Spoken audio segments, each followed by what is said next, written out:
Takomi suddenly finds himself in an unfamiliar world, standing before a radiant goddess named Nolan. She greets him with a solemn apology, explaining that his arrival was entirely accidental. Normally, when a summoning spell is cast, it selects individuals deemed unremarkable or struggling in their original world. However, Takomi was living a fulfilling life and wasn't supposed to be included. Due to an unforeseen error, he was caught in the summoning alongside others. The true culprit behind this mistake is the Holy Cydonia Empire, which carelessly activated the forbidden spell. Unlike the other summoned individuals who were sent to Cydonia, Nolan intercepted Takomi, recognizing that he wasn't meant to be here. Hoping for an easy solution, Takomi asks if she can simply send him back home. Regretfully, Nolan shakes her head. Outraged by Cydonia's reckless actions, she immediately erased the summoning spell from existence, permanently severing any means of traveling between worlds. This means that Takomi is now stuck here forever. The situation worsens when he learns that the summoning process had actually killed him, leaving him in a disembodied state. As panic sets in, Nolan quickly reassures him. Though returning to Earth is impossible, she can grant him a new body and help him start fresh in this world. Taking responsibility for her role in the mistake, she offers him her divine blessing to ease his transition. With no real alternatives, Takomi accepts the offer, resigning himself to this new fate. Pleased with his decision, Nolan instructs him to open his status screen to check his new life setup. When he does, he's startled to discover that she's giving him the body of a 17-year-old despite his real age of 40. Nolan brushes off his concerns, telling him to focus on the bigger picture, choosing his new profession. She explains that there are two primary job categories: combat-focused roles like swordsman, knight, or hunter, and production-based roles suited for crafting and trade. Uninterested in the dangers of battle, Takomi opts for a production job. Nolan then embeds the profession into his very being, adding several extra blessings before sending him off without much guidance. Takomi crash lands in a dense forest, groaning as he pulls himself up. Stumbling to a nearby river, he catches sight of his reflection and is taken aback. His body is entirely different, youthful, and free of the ailments he once had. Determined to adapt, he checks the bag Nolan left him, finding essential supplies like food and money, at least ensuring he won't starve immediately. Curious about his abilities, he brings up his status screen and is surprised by the impressive range of skills Nolan granted him. One that immediately stands out is elemental magic. Eager to experiment, he raises his hand and calls out, "Water Ball." Instantly, a sphere of water forms in his palm. Testing the other elements yields equally effortless results.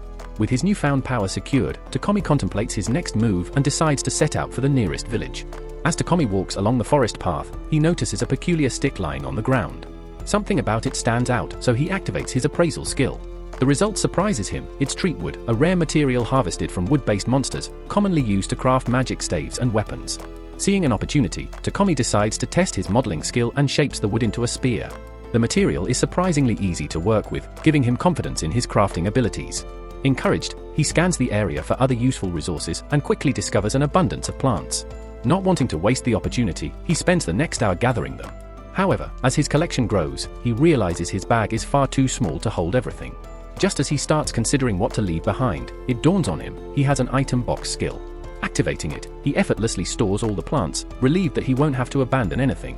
Suddenly, a scream pierces the quiet forest. Moments later, a frantic little girl bursts through the undergrowth, rushing straight toward him. Her eyes are wide with fear as she pleads for help, explaining that something is chasing her. Takomi barely has time to react before a monstrous, horned rabbit emerges from the bushes, charging straight at him with terrifying speed. Instinct takes over, and in his panic, he thrusts his newly crafted spear forward. To his shock, the weapon pierces the rabbit's skull, killing it instantly. He stares in disbelief, unable to comprehend how a beginner like him could take down such a beast. His first thought is that this must be the work of Lady Nolan's blessing. In reality, it was nothing but sheer luck. However, his accidental victory triggers an unexpected consequence. He's automatically assigned the title of warrior, much to his dismay. Takomi groans, having wanted to avoid combat entirely, but there's no time to dwell on it. Turning his attention to the girl, he checks if she's hurt. She introduces herself as Molly and reassures him that she's fine, explaining that she had been gathering herbs but wandered too far from Boar village, only to be attacked. The mention of a village excites Takomi, and he quickly asks if she can take him there. Molly happily agrees, but then gestures to the slain rabbit, mentioning that its meat is considered a delicacy. Not wanting to waste it, Takomi stores the carcass in his item box. The moment he does, realization hits, he just used a rare storage ability in front of Molly, something he had intended to keep secret. Too late to take it back, he resigns himself to the slip-up and follows her toward the village. Meanwhile, in the distant empire of Cydonia, the other summoned individuals have just arrived, utterly bewildered. Though unharmed, they have no clue where they are or why they've been brought here. Their confusion is interrupted when a regal-looking woman approaches them, addressing them as heroes. She informs them that they are no longer in their original world and have been summoned to fulfill an important role, defending the realm. Introducing herself as Empress Elizabeth of Cydonia, she carries herself with an air of authority, but something about her immediately feels off. Unease spreads among the summoned group, and one individual, Ain, suddenly experiences a strange sensation. Thanks to a unique skill granted by Nolan, she possesses the blessing of revelation, an instinctual ability that guides her toward the truth. Right now, her gut is screaming one thing: Elizabeth cannot be trusted. Back in Boar Village, Takumi arrives alongside Molly, where her parents rush out to greet them. Relieved that their daughter is safe, they express their heartfelt gratitude. Her father, a broad-shouldered man, introduces himself as Bunga, while her mother, a warm-faced woman, introduces herself as Martha. Bunga and Martha express their admiration for Takumi, assuming he must be a responsible and capable person to have traveled such a long distance alone. Seizing the opportunity, Takumi asks if he could stay in the village for a while, explaining that he has nowhere else to go. The couple warmly welcomes him, though they admit that Boar Village doesn't have an inn or any available lodging. However, they offer a solution: the villagers can build him a house. Word quickly spreads, and soon the entire village gathers around an empty plot of land, eager to help. Wanting to contribute, Takumi decides to use his earth magic to flatten the ground for the foundation. It's his first time casting magic on such a large scale, and the strain nearly causes him to pass out from mana depletion. Despite his exhaustion, the villagers are amazed by his ability, reassuring him that there's nothing to worry about. With the foundation set, the villagers work through the night, and by morning, Takumi's house is complete. Once settled in, he wastes no time making furniture, using his carpentry, blacksmithing, and sewing skills to craft everything he needs. But there's something else on his mind: alchemy. The village blacksmith, Bolton, had given him various ores, and Takumi is eager to test his alchemy skill by extracting the metals. Among his haul, he finds iron ore, silver ore, copper ore, and even some magic iron ore. He starts with iron, attempting to refine it into an ingot. Normally, this would require a large furnace and hours of labor, but thanks to alchemy, he does it instantly. However, the process consumes a significant amount of mana, something he hadn't accounted for. Excited by the possibilities, Takumi continues extracting metal for several hours, determined to stockpile resources for future projects. Unfortunately, his enthusiasm blinds him to his own limits. When Molly arrives to bring him dinner, she opens the door only to find him collapsed on the floor, completely drained. Panicked, she rushes to get her parents. Fortunately, Bunga and Martha administer a recovery potion just in time, restoring his strength. Though eager to resume his experiments, Takumi is forced to promise them he won't push himself to the brink again. Over time, he extracts a stockpile of iron, copper, and even a bit of gold, allowing him to craft various tools and weapons. Eager to improve his smithing, he spends time with Bolton at the forge, learning the finer points of weapon making. His first blade turns out exceptionally well, and once Bolton finishes crafting the sheath, it will be complete. With his blacksmithing skill now at level 40, Takumi decides to shift focus to a new endeavor: alchemy-based potion making. Approaching Bunga, he asks if he can borrow a couple of potions. Bunga agrees without hesitation, but warns that the ones he has are basic and may not be particularly useful. Takumi assures him that's fine, explaining that he just needs a sample to use as a template. He plans to craft his own potions using the herbs he gathered from the forest. Impressed by Takumi's initiative, Bunga not only offers his full support but even promises to buy some potions once the first batch is ready. Takumi expresses his gratitude to Bunga and, with a basic potion in hand, starts crafting his own variation. He carefully selects hillcock leaves and water, meticulously following his process. Once complete, he pours the mixture into a glass jar and compares it with the potion Bunga provided. Both share a blue hue, but Takumi's version is noticeably more vibrant, almost radiating traces of magic. Despite its promising look, he's unsure if it's a success. Testing it for safety is necessary, but the thought of potentially poisoning himself makes him hesitate. To build up resistance, he consumes various questionable substances, pushing his limits until he's on the brink, then uses healing magic to recover. After hours of this reckless experiment, he feels absolutely awful. However, there's an upside: repeatedly purging toxins grants him the purification skill, which will certainly prove useful later. As he regains his strength, a noise catches his attention. Turning around, he finds a massive boar staring him down. The beast is clearly aggressive, so he readies his spear. However, when the boar charges, his weapon snaps on impact, leaving him defenseless. Desperate, he unleashes every magic skill he possesses, but nothing seems to faze the creature. Just when things couldn't get worse, he spots a venomous spider creeping toward him, ready to strike. Realizing he's completely cornered, he braces for the worst, only for the spider to unexpectedly attack the boar instead, disrupting its charge and saving him. The boar refuses to back down and resumes its attack, giving Takumi little time to think. Physical attacks have failed, but there's still one strategy left. As the boar rushes at him once more, he leaps into the air and, at the moment of impact, uses his alchemy skill on the boar's skull, breaking it down at a fundamental level. His quick thinking allows him to survive. Now safe, Takumi turns his attention to the spider that unknowingly aided him. The creature is in bad shape after taking a hit from the boar. Feeling a sense of gratitude, he heals it to prevent it from dying. Just as he prepares to head back to the village, a notification appears. He has successfully tamed the spider. This surprises him, as he didn't think taming a spider was even possible. Initially hesitant to bring it along, given that spiders are considered dangerous monsters, he ultimately gives in when it looks at him with large, innocent eyes. Accepting it as his companion, he names her Maple. Upon returning to the village, Takemi proudly presents the slain boar. The villagers are already impressed, but their astonishment grows when they see the poisonous spider he has tamed, something unheard of. Awed by his achievements, they celebrate his feat. Putting that aside, Takemi suggests that the village share the boar's meat, as he alone can't consume it all. That evening, a grand feast is held in his honor. As the festivities continue, Bunga approaches Takemi with valuable leftovers from the boar, advising him to sell them in the nearby city of Bolton. With that in mind, Takemi sets his sights on Bolton as his next destination. Meanwhile, far away, the goddess Nolan observes Takemi with keen interest, pleased with his progress. Another goddess, intrigued by Nolan's actions, questions her intentions. She notes that Nolan has provided Takemi with a special body, an exceptional blessing, and even sent him back a full year before Sidonia's summoning spell activated. Curious about the reasoning behind such generosity, she asks what Nolan hopes to gain.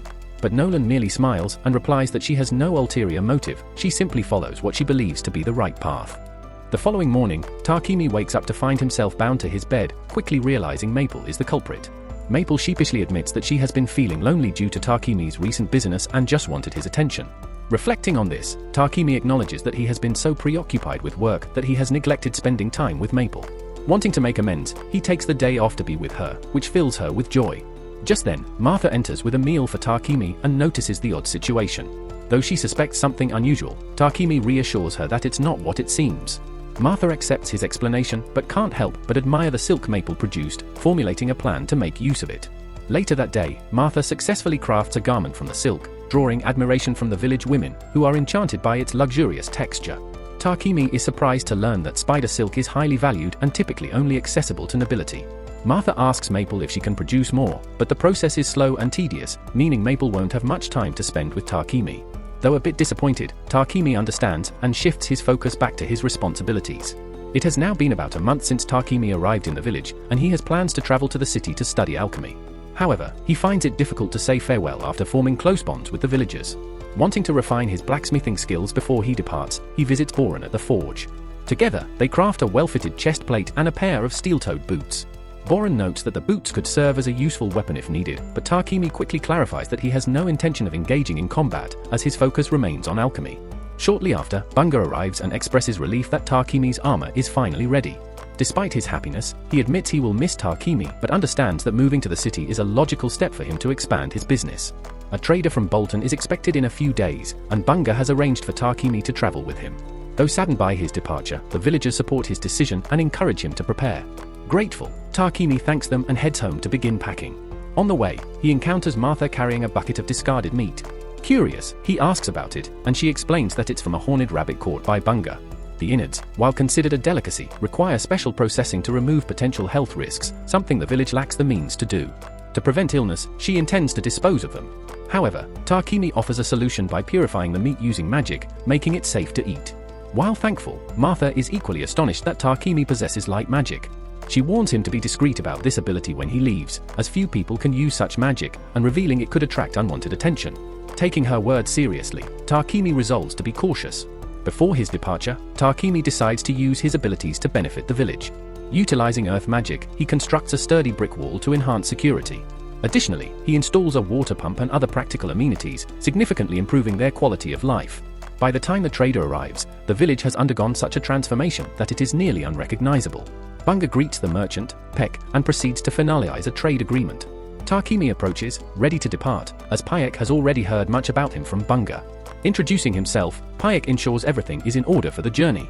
Takemi reassures them he hasn't forgotten anything, but he has something to give.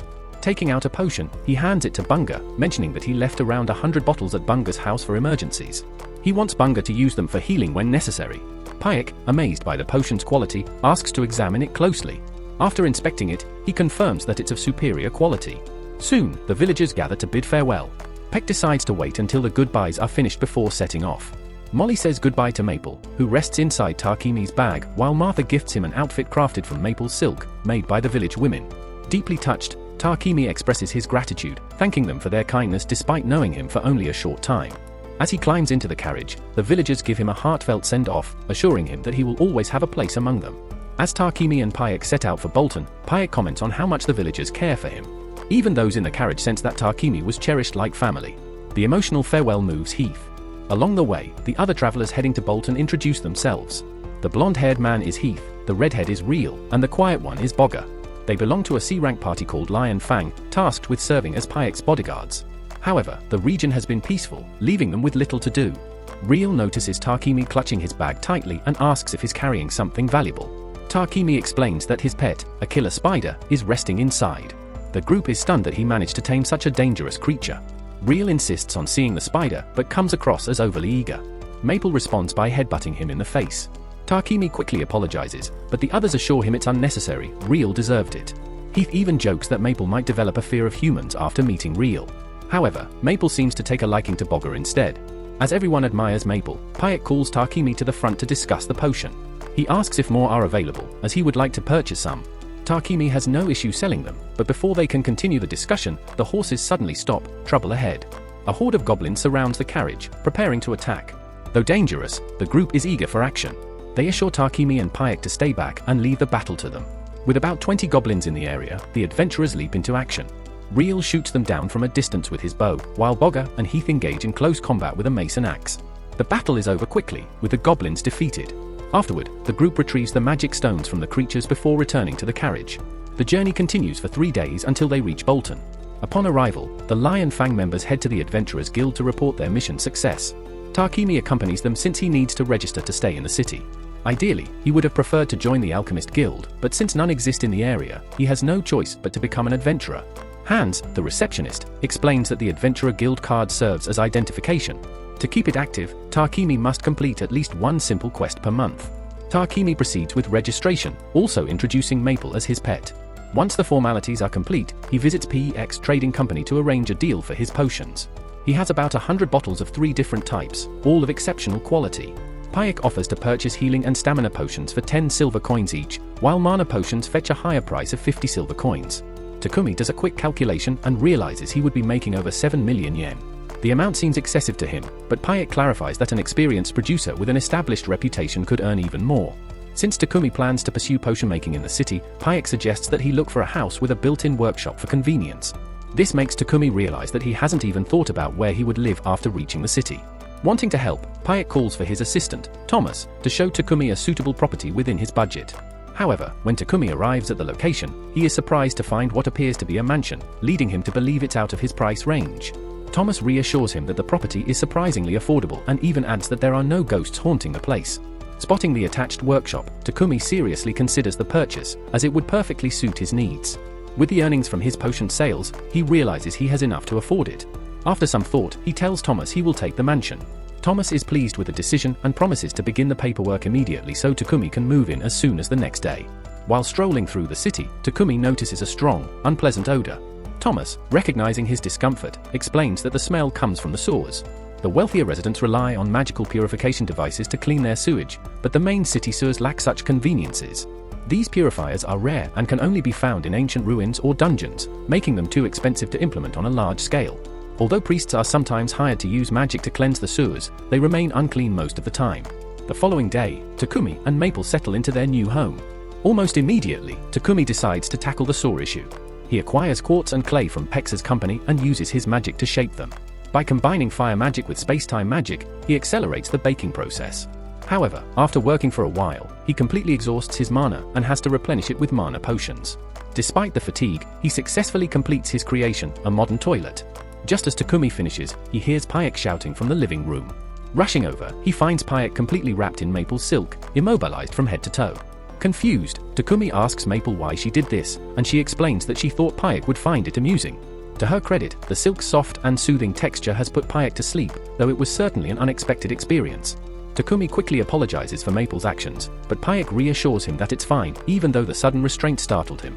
Excusing himself, Payek decides to use Takumi's restroom, but as soon as he steps inside, he rushes back out, stunned by what he sees. Curious, Takumi joins him and explains that it's a toilet equipped with a magical purification device that cleans itself automatically. Essentially, once a person finishes using it, the purification magic breaks down waste into harmless inorganic material, which is then flushed away. The reasoning behind the setup is solid, but it raises a concern: only someone proficient in light magic could have created it. This realization unsettles Takemi, as Martha had specifically warned him against revealing his abilities. Worried, he asks Papek to keep it a secret.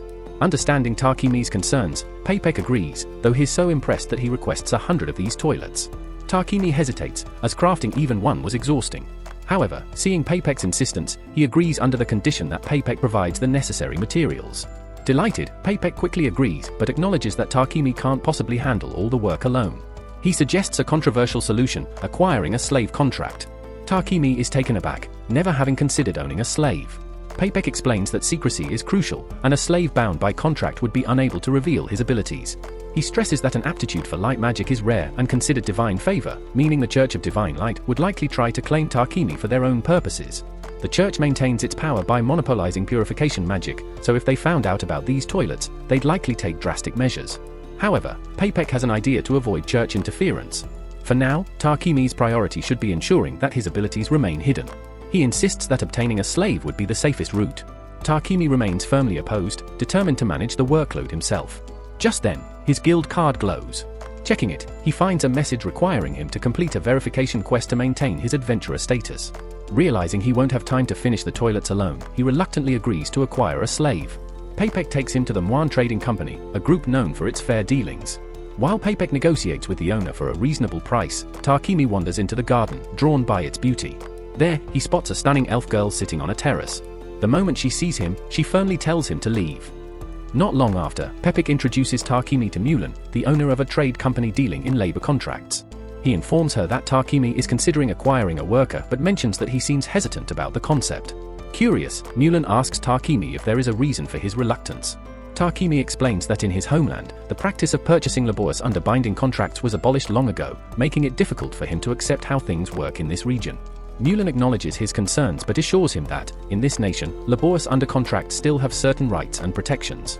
She explains the system: the employer is responsible for providing essentials like food, clothing, and shelter, while the worker must fulfill assigned duties as per their contract.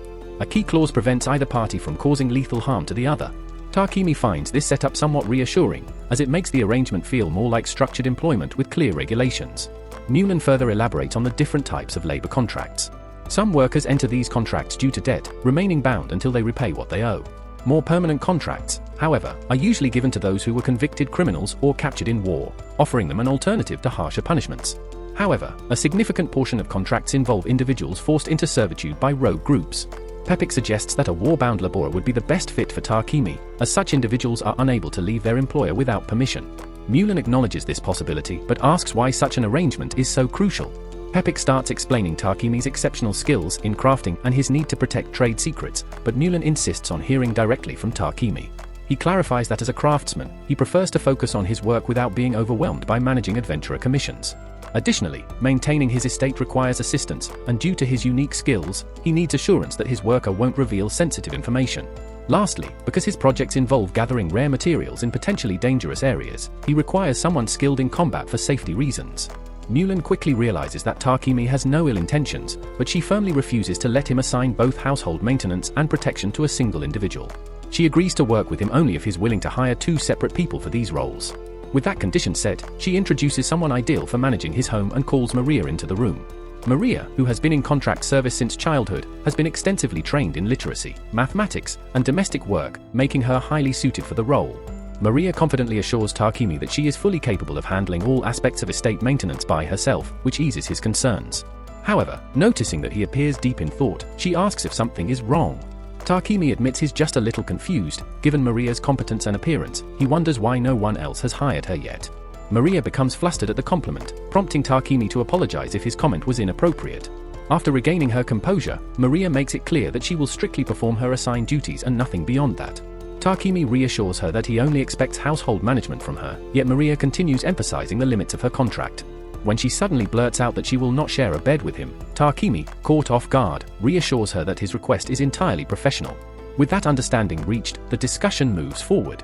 Takumi asks Maria if she's still willing to form a contract with him, and she eagerly agrees. With the decision made, Milan announces that she will start drafting the contract. However, when it comes to choosing a battle partner, Milan admits that she currently has no one available who meets the necessary criteria. Hearing this, Maria challenges her by pointing out that Sophia is still around. Milan, clearly displeased, sharply tells Maria to return to her room and start packing her belongings. After Maria leaves, Takumi questions Milan about the truth behind Maria's claim. Milan confirms that there is indeed a battle candidate in the building, but warns that Sophia may not be a suitable match due to several complications. She attempts to dismiss the conversation, but Takumi remains intrigued and requests to meet Sophia. Reluctantly, Milan agrees and leads him to her quarters. Upon arrival, Sophia is startled to recognize Takumi as the boy she encountered in the courtyard earlier. Milan then reveals Sophia's background. She was taken as a prisoner of war during the conflict between two nations, Triaria and Yugu, over half a century ago. Takumi is shocked to learn that Sophia is more than 50 years old. Milan explains that the kingdom of Yugu was home to elves, a race with significantly longer lifespans. She further elaborates on why Sophia has struggled to form a contract. She has a noticeable scar on her ears, along with mobility issues in her right hand and left leg. These physical impairments alone make her an undesirable candidate, but in addition, she has lost the ability to wield elemental magic, a defining trait of elves, leading to speculation that she may be cursed. Given these factors, Milan doubts Sophia would be of much help to Takumi. Despite Milan's concerns, Takumi insists on evaluating the situation for himself and requests some time alone with Sophia. Milan hesitates, but eventually agrees and steps out. Once they are alone, Takumi gently lifts Sophia's face and looks into her eyes. Though he dislikes using appraisal magic on others without consent, he decides it's necessary to fully understand her condition. As he examines her status, he is astonished to find that her abilities remain exceptionally high. While her injuries and curse limit her potential, Takumi realizes that if he can restore her, she would be a formidable ally. A short while later, Milan returns and asks if Takumi has reached a decision. Without hesitation, he declares that he will take Sophia. Surprised, Sophia reminds him of her many shortcomings, but Takumi reassures her that he will find a way to fix them, so they won't be a problem. Impressed by his confidence, Milan agrees to entrust Sophia to his care. A few minutes later, Milan finalizes the contract, and they proceed with its execution. Using magic, Milan binds them to the agreed terms, officially sealing the contract. Maria expresses her gratitude to Takumi for choosing her and vows to meet his expectations, while Sophia echoes the sentiment. The group then heads to Takumi's residence. Upon entering, they are immediately met by Maple, who enthusiastically leaps toward him. Instinctively, both Maria and Sophia react with caution, with Sophia preparing to attack. However, Takumi quickly intervenes, explaining that Maple is his pet, a rare and dangerous killer spider. Though confused by the revelation, the two decide to accept it and act as if it is completely normal. Later, Takumi shows them an empty room in his mansion. Sophia and Maria are delighted by the space, and Takumi offers Sophia this room while giving Maria the one next door. The two are stunned that he would grant them personal rooms, but Takumi sees no reason to let the space go to waste. Additionally, he informs them of the large bath and tells them they are free to use it after settling in. Maria is overjoyed as she relaxes in the bath, sharing her excitement with Sophia over Takumi's decision to bring her along. She admits she never thought Mulan would ever part with Sophia, as she had stubbornly refused every offer for decades. For Mulan to entrust Sophia to Takumi, she must have sensed something reliable in him. Sophia acknowledges that Takumi seems considerate, but she remains cautious since they barely know him. During the contract process, she briefly saw Takumi's records and noticed key details, such as his birthplace and family history, were missing, making her suspect he might be hiding something. After finishing their bath, they step outside and are surprised to see Takumi has already prepared dinner. Maria is particularly distressed, as she sees housework as her responsibility, and if Takumi takes care of everything himself, she fears she'll have no role. Takumi reassures her that he only wanted to make her first day easier, but if it helps, he'll let her handle the chores moving forward. He invites them to join him for dinner, but Sophia hesitates, aware that servants traditionally don't eat at the same table as their master. Takumi understands her concerns but tells her he dislikes rigid customs like that. Continuing on the topic of tradition, he mentions he isn't fond of being called master constantly and suggests they simply use his name. Maria accepts this easily, but Sophia is unsure and asks if it's an order. Takumi clarifies that he won't force her to do anything that makes her uncomfortable. The next day, Takumi heads to PEX Trading Company to retrieve a package he had ordered. The shopkeeper, Papex, assures him it's securely wrapped but warns him to be cautious while carrying it. On his way back, Takumi notices a nearby church and steps inside, kneeling in prayer to Nolan. He expresses his gratitude for the abilities she granted him, as they've been invaluable, but there's something he's been curious about. In his time here, he has learned that the Holy Empire of Cydonia dictates religious doctrine, yet Nolan seems to oppose them. As he contemplates this, he suddenly hears Nolan's voice and sees her appear before him, catching him off guard. She explains that she responded to his prayer and wanted to have a conversation. Addressing his question, she reveals that she does not support Cydonia because they disregard her true teachings. She explains that this world has two major faiths, the Church of Creation, which has remained devoted to her, and the Church of Divine Light, which operates independently and acts without her guidance. The Cydonia Empire has even waged crusades to spread their beliefs by force. Throughout all of this, Nolan chose not to interfere, as she had no interest in human conflicts. Takumi, unimpressed, points out that her inaction was a serious mistake, as Cydonia was able to complete the summoning ritual that brought him here simply because she failed to intervene in time. Nolan acknowledges this, but reminds him that she granted him powerful blessings as compensation. However, there is something important she must tell him. While most of the gifts she bestowed will remain with him permanently, one will eventually fade. The extraordinary good fortune he has been experiencing will not last forever. She had unknowingly given him an easy introduction, surrounding him with kind and supportive individuals. However, that phase was coming to an end, and soon he would cross paths with those who harbored ill intentions. From this point forward, the consequences of his choices would rest entirely on him. Shortly after returning home, Takumi stumbles over Maple, who enthusiastically greets him. Sophia and Maria rush to check on him, but when Sophia reaches for the package he brought, he quickly tucks it away in his item box to prevent her from touching it. He then informs them that he'll be occupied in his workshop for a while and requests not to be disturbed. Sophia, noticing that the package is wrapped in high-grade magical paper, grows wary, suspecting it might contain something dangerous. Unable to shake off her concerns, she secretly follows Takumi into his workshop. What she witnesses leaves her deeply unsettled. He dips a knife into poison, deliberately cuts himself, and immediately heals the wound. His actions appear strange and alarming. When Takumi absent-mindedly mentions Maria's name during his experiment, Sophia's unease deepens, leading her to suspect that he might have harmful intentions toward Maria. Acting on impulse, she attempts to attack him, but exhaustion overwhelms her, and she collapses on top of him instead. Takumi quickly checks her status to understand what's wrong and realizes she is suffering from severe exhaustion, likely due to her curse. Normally, a wound like this wouldn't be difficult to heal, but the curse makes it significantly more challenging. After putting in considerable effort, Takumi finally manages to heal her hand, and in the process, his light magic skill levels up. Once finished, he carries Sophia to her room, and with his newly strengthened magic, he now has enough power to dispel her curse. Pouring all his energy into it, he eventually succeeds in fully restoring her. Though still unconscious from exhaustion, she should recover after some rest. A few hours later, Sophia regains consciousness and, upon spotting Maria, urgently warns her to run, convinced that Takumi is completely unhinged based on what she saw earlier. Maria, however, remains confused by Sophia's reaction and is more certain than ever that Takumi has a good heart. To prove her point, Maria holds up a mirror for Sophia, revealing the transformation. Stunned, Sophia realizes that her body has been fully healed and her magic completely restored. Determined to understand the truth, she steps outside to confront Takumi.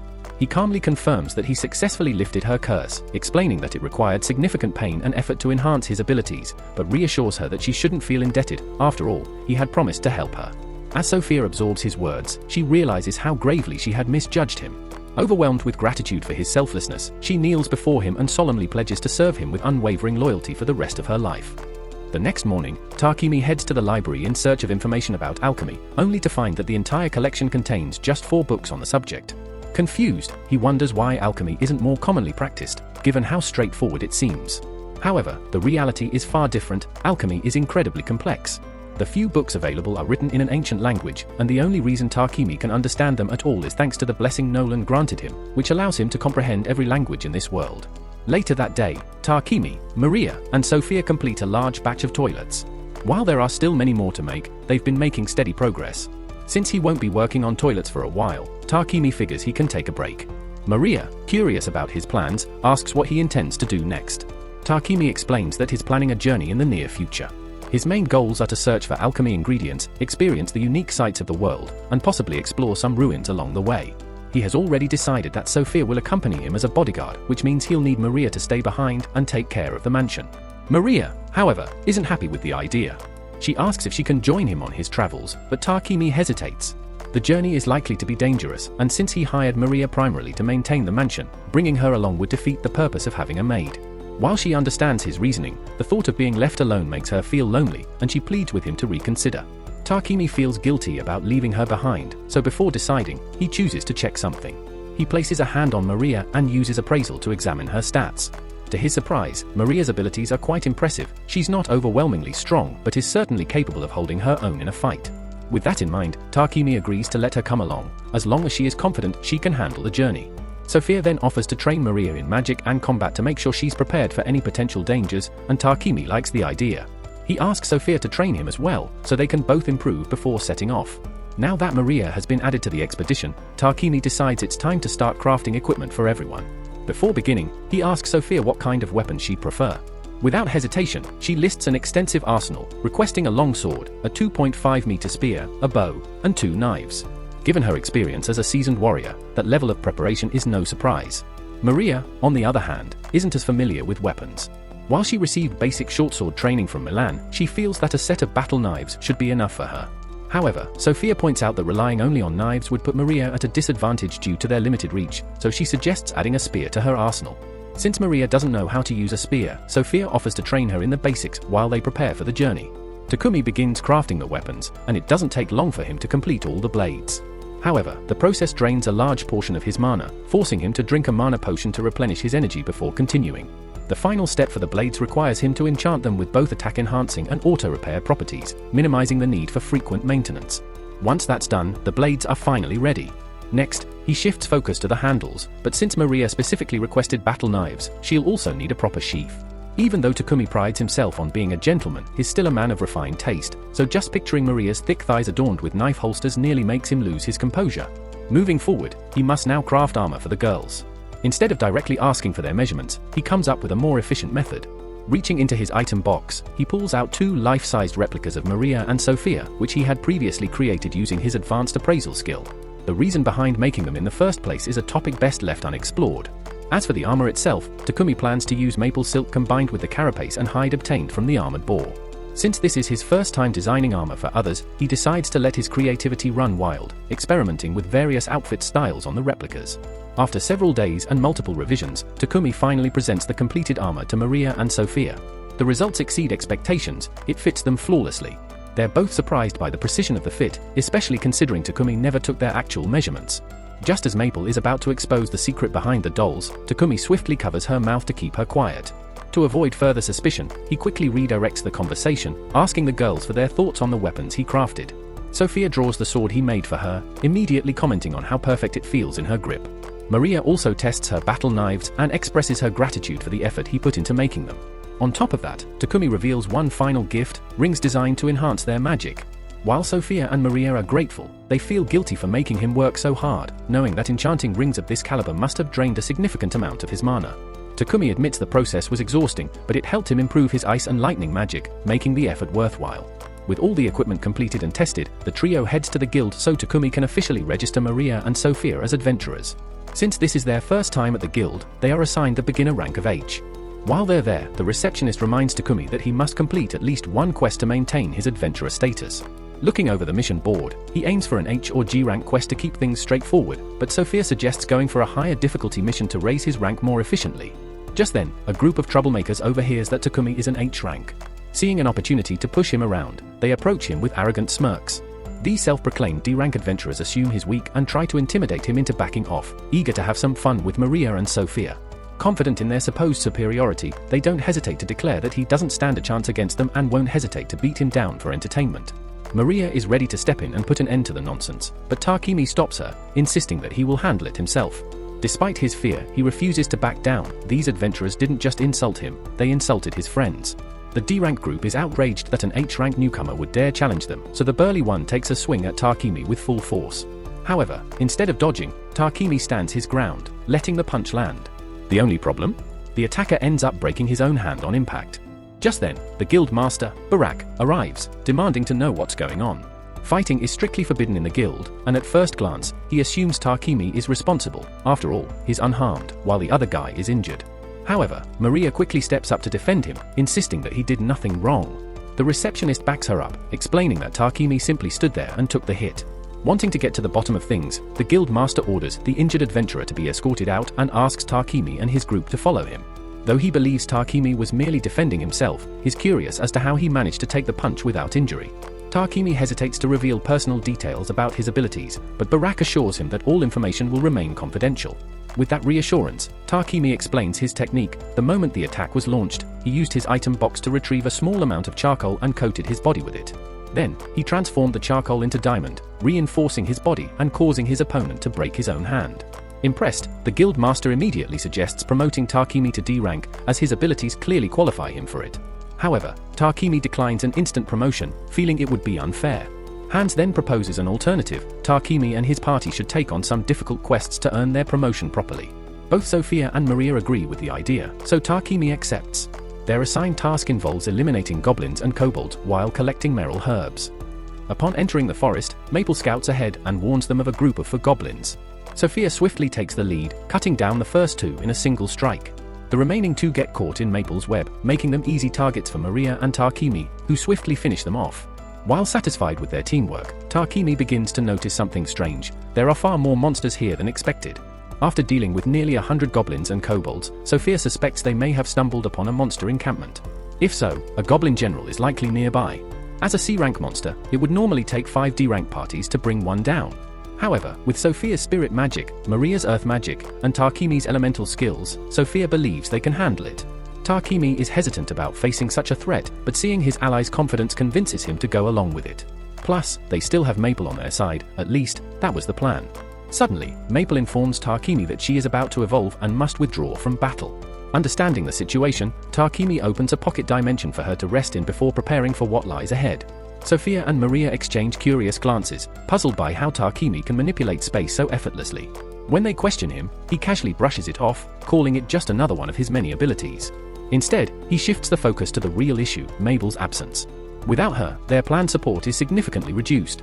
Despite this setback, Sophia remains unwavering in her confidence, convinced they can still pull off their mission. As they near their target, they scope out the goblin camp. Sophia's scouting reveals a force of about 400 goblins.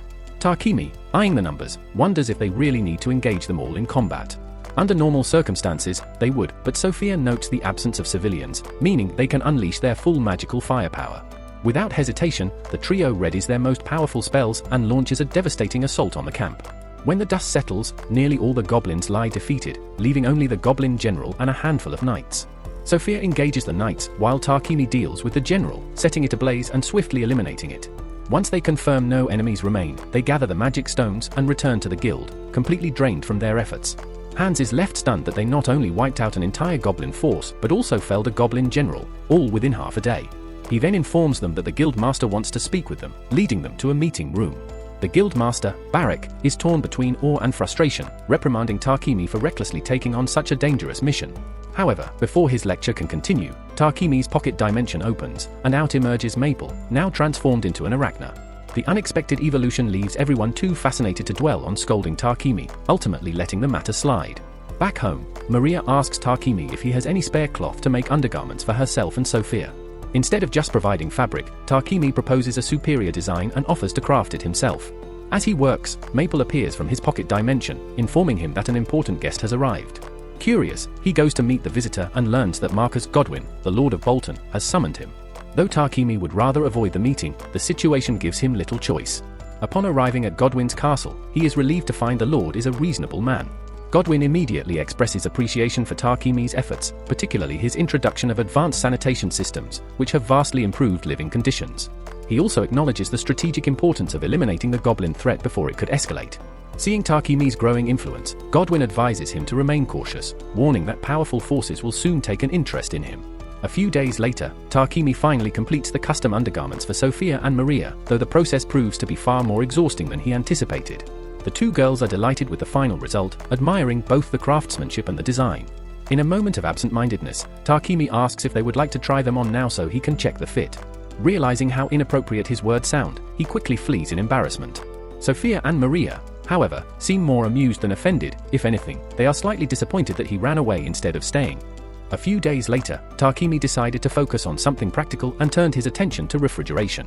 Once the project was finished, he introduced the newly built appliances to the girls, explaining how they could keep food cold and prevent spoilage. They were amazed, feeling the cool air emanating from the device.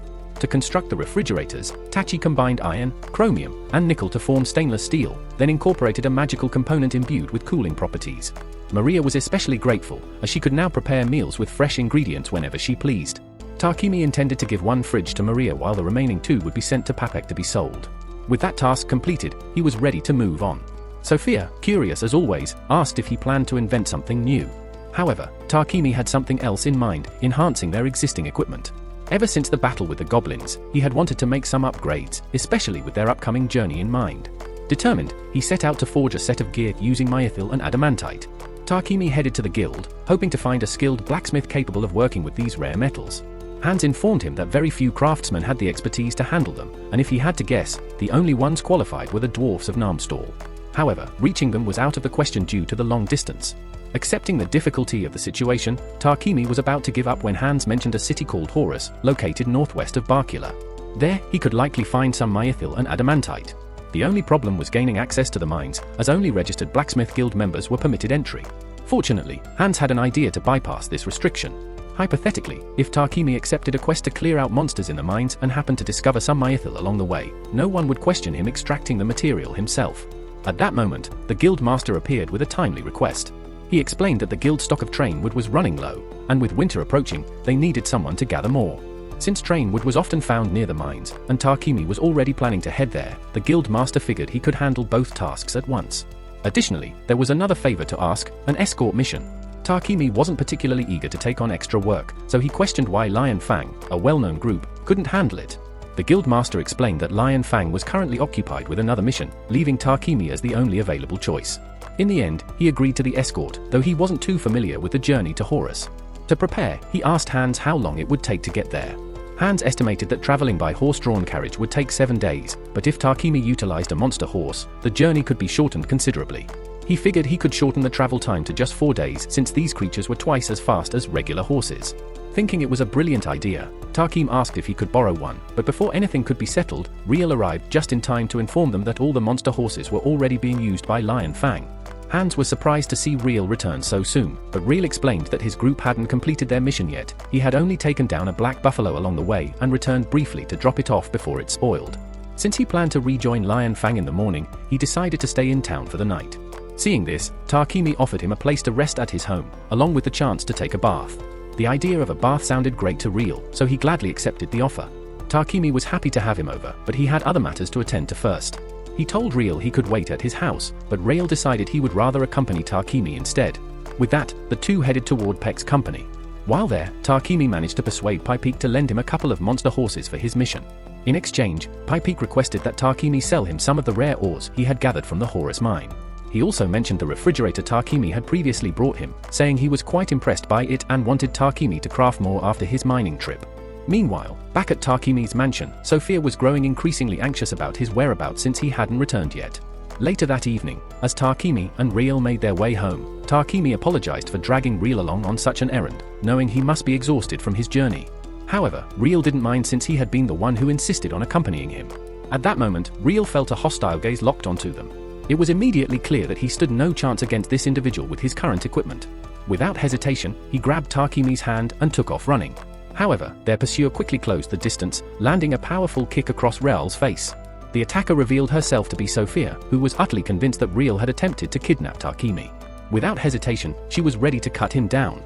Just before she could strike, Tarquini quickly stepped in front of Riel and explained that she had completely misunderstood the situation. Once everything was cleared up, Sophia knelt down and sincerely apologized to Riel for nearly attacking him over a misunderstanding. Fortunately, Riel was unharmed and chose to forgive her, though he now had quite a few questions for Tarquini. That list of questions only grew longer when they finally reached Tarquini's house, where Riel was met with the sight of even more cute girls. He turned to Tarquini, utterly confused, and asked what was going on. Tarquini explained that he needed a maid to handle household chores and someone to guard him, which led to hiring Sophia and Maria. Then, there was Maple, who had evolved at some point. Riel was excited to see Maple again in her new form, though Maple clearly still didn't like him. Dropping to his knees in despair, Riel realized that both Bogger and Heath were already married, and even Tarquini had 2 girlfriends, while he was still single. However, Takumi quickly clarified that he wasn't actually involved with either Sophia or Maria. Seizing the moment, Riel decided to take a chance and asked Sophia if she had ever thought about dating him. She immediately turned him down, and Maria did the same. Just like that, Riel found himself rejected once again. A little later, as Riel sulked in the bath, Takumi spoke with Maria and Sophia about a mission he had accepted, one that involved mining for rare materials like mithril and adamantite. Sophia thought it was a great idea, noting that Trentwood was also a valuable resource. With everyone in agreement, Takumi confirmed they would depart in 3 days. The next morning, Riel left to reunite with the rest of Lion Fang. Once he was gone, Takumi turned his focus to preparing new gear for the upcoming hunt. He had acquired a tungsten carbide sword that drained magic, an incredibly powerful weapon. However, it was far too large to wield effectively. Determined to modify it, Takumi attempted to use his alchemy skill, but the sword resisted, requiring significantly more effort than usual. After persistent effort, he finally succeeded in breaking it down and reforging it into 2 separate blades. These weapons could siphon mana from any opponent they struck, leaving Takumi satisfied, though exhausted from the process. 3 days later, Takumi and his party met with Pipeke to collect the carriage they had been promised. Inside, they found a man the guild master had assigned them to escort. Curious, Takumi approached him, and the man introduced himself as Gambo. With that, the group set off on their journey. During their travels, they stopped in a field so Takumi and the others could hunt. As they ventured into the forest, Sophia spotted a creature camouflaged among the trees and quickly alerted Takumi. Without hesitation, he charged forward to attack. The creature attempted to fight back, but with Sophia and Maria providing cover, Takumi swiftly took it down. However, that was just one opponent, an entire forest of them remained. Realizing it would take too long to eliminate each one individually, Sophia suggested they use magic, and the tactic proved highly effective. However, they were soon confronted by a much larger foe, an elder creature that regenerated no matter how much magic was used against it. The only way to defeat it was to sever its core with a single strike. Following Sophia's advice, Takumi coated his blade in fire while she and Maria provided support. With their combined efforts, they successfully brought down the leader. Their hunting mission was complete, and they were free to continue their journey to Horus. Upon reaching Horus, the group headed straight for the Adventurers Guild. Once inside, Gambo pointed out a quest involving the extermination of iron mole creatures that had infested the local mines. These burrowing beasts devoured valuable minerals, posing a major problem for miners.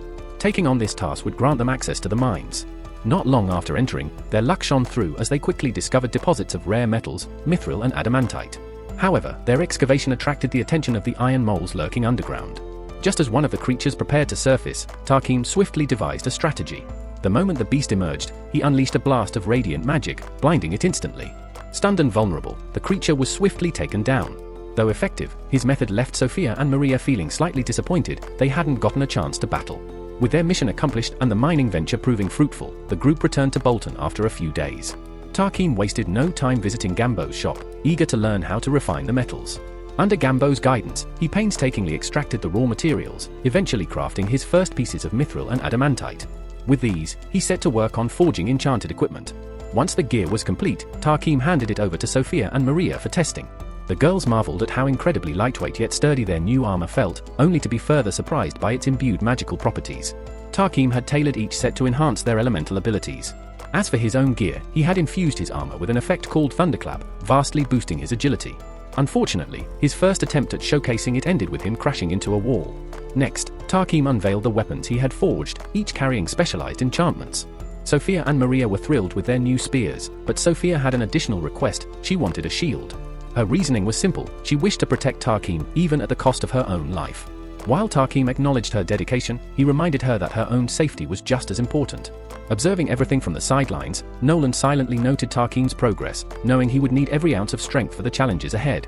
Meanwhile, in another part of the world, 1 year in the future, the heroes summoned by the Kingdom of Salamandor, Akira and Yamato, stood prepared. Their training complete, they were ready to undertake a mission assigned by their king. Back in Bolton, Tarkim finally finished crafting Sophia's requested shield. However, seeing how much energy he had poured into his work, she couldn't shake a feeling of guilt. She wished he had an assistant, someone who could lighten his burden. Elsewhere, within the royal capital, a noble received a letter from Cydonia. Rumors of Tarkim's purification magic, particularly in his self-cleaning constructs, had begun to circulate. Though they had yet to uncover his identity, forces were already moving to intervene. Upon discovering the widespread use of purification magic toilets in Barkula, the Church of Divine Light swiftly dispatched a representative to meet with the king. They soon escalated the matter by making an official appeal to the Pope in Cydonia, successfully persuading him to declare that purification magic was a sacred blessing from their deity, one that only their clergy had the right to wield. As a result, they demanded that the king of Barkula relinquish the patent for the purification magic circle. Additionally, they insisted that he disclose the identity of the person responsible for developing these devices. After hearing their demands, the king found them utterly unreasonable and chose to ignore them entirely. The church's envoy was left speechless at the king's outright defiance and, in retaliation, threatened to recall all priests stationed in Barkula back to Cydonia. However, the king remained unfazed and even encouraged them to proceed with their threat.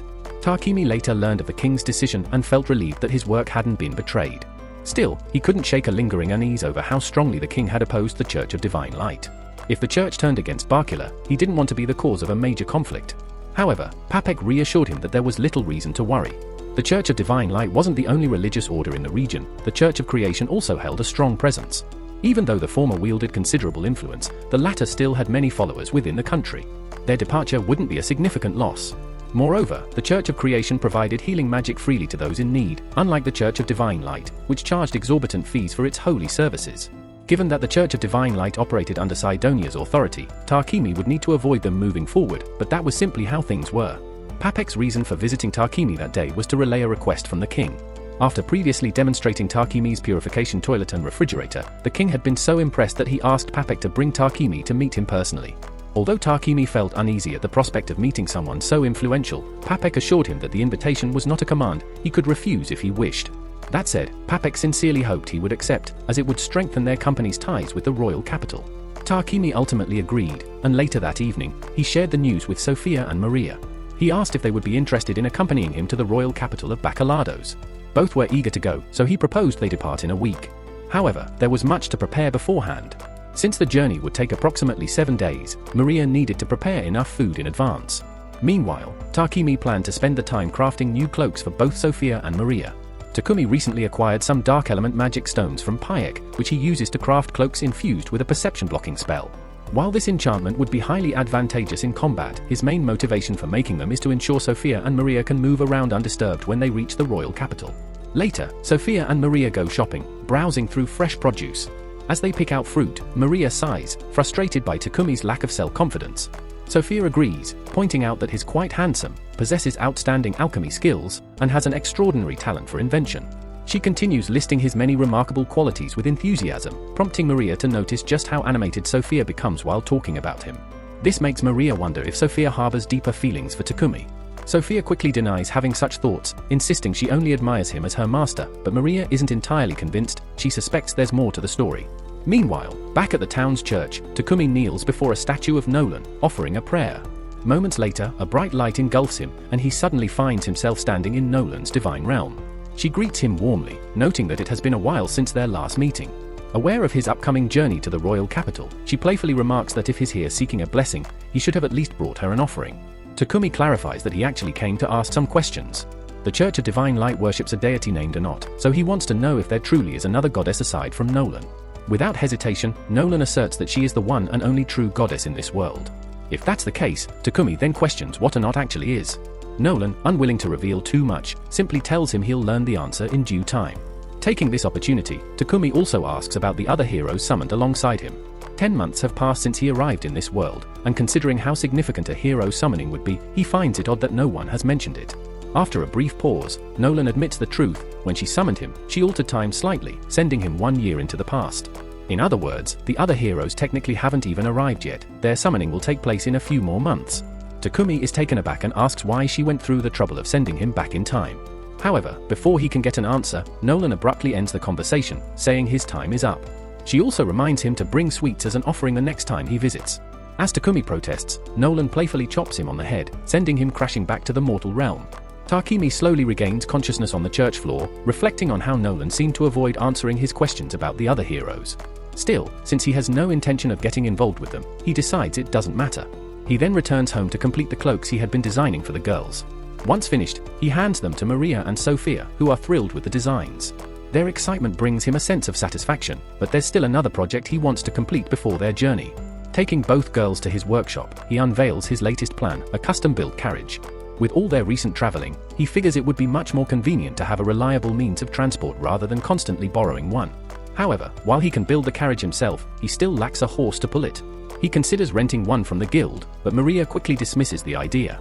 Instead, she suggests they capture one themselves.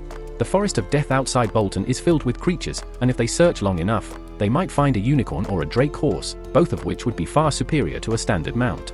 Maria, in particular, seems eager about the hunt, though Tarquini has some reservations. Before long, they set out in search of a steed. As they venture into the dense forest, Tarquini turns to Sophia, asking if drake horses are truly as fast as she claims. She nods, explaining that they possess unmatched speed, endurance, and durability compared to regular monster horses. While they resemble ordinary horses, they have thick dragon scales along their bodies and a massive rhino-like horn, making them easy to identify. Just as she finishes speaking, Maple calls out, urging them to move faster so they can find one quickly.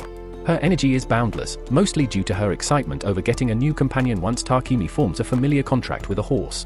Before they can advance further, Sophia suddenly stops, sensing danger. In an instant, a bush wolf bursts from the undergrowth, but instead of attacking, it sprints past them. Tarquini smirks, pointing out that their anti-perception cloaks are working perfectly, preventing the creature from noticing them. While Sophia is impressed by their effectiveness, she suggests removing them for now so they can engage in combat. A few moments later, after taking off the cloak, Sophia swiftly cuts down a boar with a single strike. Maria is pleased, as she can prepare the meat for their journey.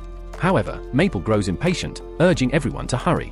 Just then, Takemi notices a fallen tree nearby, perfect material for his carriage. Deciding not to waste the opportunity, he and Sophia prepare to cut it up. Now that Maria is occupied with preparing the meat and Takemi is engrossed in examining the tree, Maple grows restless and decides to venture ahead on her own in search of a horse. As she navigates through the dense forest, she notices an unusual number of fallen creatures scattered around, making her wonder what could have caused such devastation. Pressing forward, she eventually comes across a drake horse lying injured on the ground, its condition appearing quite severe. Maple carefully approaches the drake, speaking softly to see if it can respond. However, before she can get too close, the creature instinctively fires a bolt of lightning at her, forcing her to step back. Realizing that it is acting out of fear rather than aggression, she empathizes with its distress, recalling how lost and vulnerable she once felt before Takemi found her. Hoping to reassure the wounded beast, she gently tells it that her master is kind and will heal its injuries once he arrives. All they need to do is hold on a little longer.